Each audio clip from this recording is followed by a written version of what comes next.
ఓం శ్రీ దుర్గాయ నమః. Hi friends, ఎలా ఉన్నారు ఫ్రెండ్స్? 500 ఏళ్ల తర్వాత అరుదైన యోగం పట్టబోతుంది ఈ 4 రాశుల వారికి. మరి ఆ యోగాన్ని కేదార్ యోగం అని అంటారు. మరి అన్ని మంచి రోజులే రాబోతున్నాయి 4 రాశుల వారికి. ఇందులో మీ రాశి ఉందేమో ఒకసారి చెక్ చేసుకోండి ఫ్రెండ్స్. మీరు కానీ ఫస్ట్ టైం నా ఛానల్ విజిట్ చేస్తే వీడియోని లైక్ చేయండి, షేర్ చేయండి. తప్పకుండా నా ఛానల్ని సబ్స్క్రైబ్ చేయండి. సబ్స్క్రైబ్ చేసుకున్నారు ఆ గంటను ఆల్ అని కొట్టండి. నేను చేసే ప్రతి వీడియో మీకు నోటిఫికేషన్లో వచ్చేస్తుంది. వేద జ్యోతిష శాస్త్ర ప్రకారం గ్రహాలు కాలానుగుణంగా రాశి చక్రాలను మార్చడం ద్వారా శుభము అశుభ యోగాలు సృష్టించబడతాయి. ఇది మానవ జీవితం అలాగే భూమిపై ప్రభావాన్ని చూపుతాయి.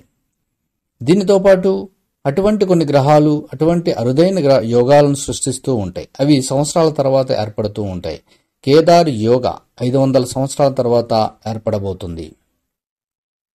ఏప్రిల్ 23 నుంచి ఈ యోగా ఏర్పడనుంది. జాతకంలో 4 ఇళ్లలో 7 గ్రహాలు ఉన్నప్పుడు ఈ యోగం ఏర్పడుతుంది. కాబట్టి కేదార్ యోగం ఏర్పడుతుంది. అందుకే ఈ యోగ ప్రభావం అన్ని రాశులపైన కనిపిస్తుంది.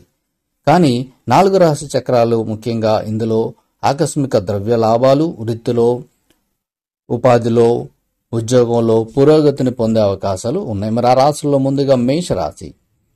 కేదార్ యోగం ఏర్పడడం మేషరాశి వారికి శుభప్రదంగా ఉంటుంది. ఎందుకంటే సూర్యుడు, గురుడు, రాహువు, బుధుడు మీ సంచార జాతకంలో లగ్న గృహంలో ఉంటారు. అంటే మేషరాశిలో 4 గ్రహాలు ఉంటాయి.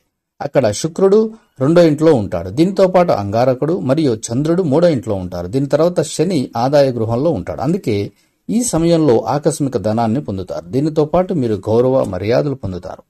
ఉద్యోగంలో ఉన్నవారైతే ఇంక్రిమెంట్స్, ప్రమోషన్స్ పొందవచ్చు. అలాగే వ్యాపారవేత్తలు ఈ సమయంలో మంచి ఆర్డర్స్ కూడా పొందవచ్చు. దానివల్ల లాభం ఉంటుంది. ఇదే సమయంలో మీ వ్యక్తిత్వం కూడా మెరుగుపడుతుంది. మీ జీవిత భాగస్వామి పురోగతి కూడా ఎక్కువగా ఉంటుంది. ఇక 2వ రాశి సింహరాశి. కేదార్ యోగం ఏర్పడటం వల్ల సింహరాశి వారికి అనుకూలంగా ఉంటుంది. ఎందుకంటే మీది సంచార జాతకంలో 7వ, 9వ, 10వ మరియు శుభ స్థానాలలో ఏర్పడుతుంది. అందుకే మీరు ఈ సమయంలో భాగస్వామ వ్యాపారాలు ఉంటే వాటి నుంచి ప్రయోజనాన్ని పొందుతారు. అలాగే నిరుద్యోగులైతే కూడా ఉద్యోగ ప్రతిపాదనలు కూడా ఉంటాయి. అలాగే పాత పెట్టుబడుల నుంచి లాభాలను పొందుతారు. మరోవైపు ఉద్యోగంలో ఉన్న వారికి పదోన్నతులు లభిస్తాయి. ఇదే సమయంలో వ్యాపారవేత్తలు మంచి లాభాలను పొందుతారు. మీరు వ్యాపారాన్ని విస్తరించాలనుకుంటే కూడా ఇది మంచి సమయం. ఇక కర్కాటక రాశి. కర్కాటక రాశి వారికి కేదార్ యోగం అనుకూలంగా ఉంటుందని చెప్పవచ్చు. ఎందుకంటే మీ సంచారము కర్మ, ఆదాయం, వ్యయం, జాతకం, వయస్సు స్థానాల్లో జరుగుతుంది. అందువల్ల ఈ సమయంలో మీరు ఉద్యోగంలో ప్రమోషన్స్ పొందవచ్చు. అలాగే కోర్టు కేసుల్లో విజయాన్ని సాధిస్తారు. డబ్బు ఆదా చేయడంలో కూడా విజయం ఉంటుంది. పెట్టుబడి పెట్టాలనుకుంటే కూడా మంచి లాభాలు వస్తాయి. జీవిత భాగస్వామితో సంబంధాలు బాగా ఉంటాయి. అలాగే భాగస్వామి వ్యాపారాలు ఉంటే కూడా మీకు చాలా అనుకూలంగా ఉంటాయి. అలాగే నిరుద్యోగులు అయితే కొత్త ఉద్యోగ ప్రతిపాదనలు కూడా పొందుతారు. అలాగే ఈ సమయంలో మీ ఆర్థిక పరిస్థితి మెరుగుపడుతుంది. మరోవైపు మీ పని విదేశాలకు వెళ్ళి పని చేయాలనుకుంటే కూడా మీకు చాలా ప్రయోజనం ఉంటుంది.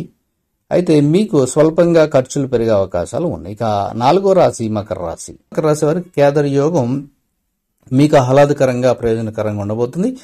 ఎందుకంటే మీ యోగం సంపద, ఆనందం 6వ ఇంట్లో ఉంటుంది. అందుకే ఈ సమయంలో మీరు వ్యాపారంలో లాభాలను పొందుతారు. వివాహం కాని వారైతే మీకు సంబంధాలు వచ్చే సూచనలు ఉన్నాయి.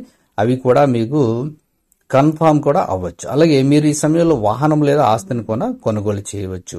మీరు మీ పూర్వీకుల నుంచి ఆస్తి కూడా పొందుతారు. మీరు కోర్టు వ్యవహారాలు ఉంటే వాటిని విజయాన్ని పొందుతారు. మీరు కొత్త ఉద్యోగాన్ని పొందాలనుకుంటే అది పొందుతారు. అలాగే ఈ సమయంలో మీకు ధైర్యం, శక్తి పెరుగుతాయి.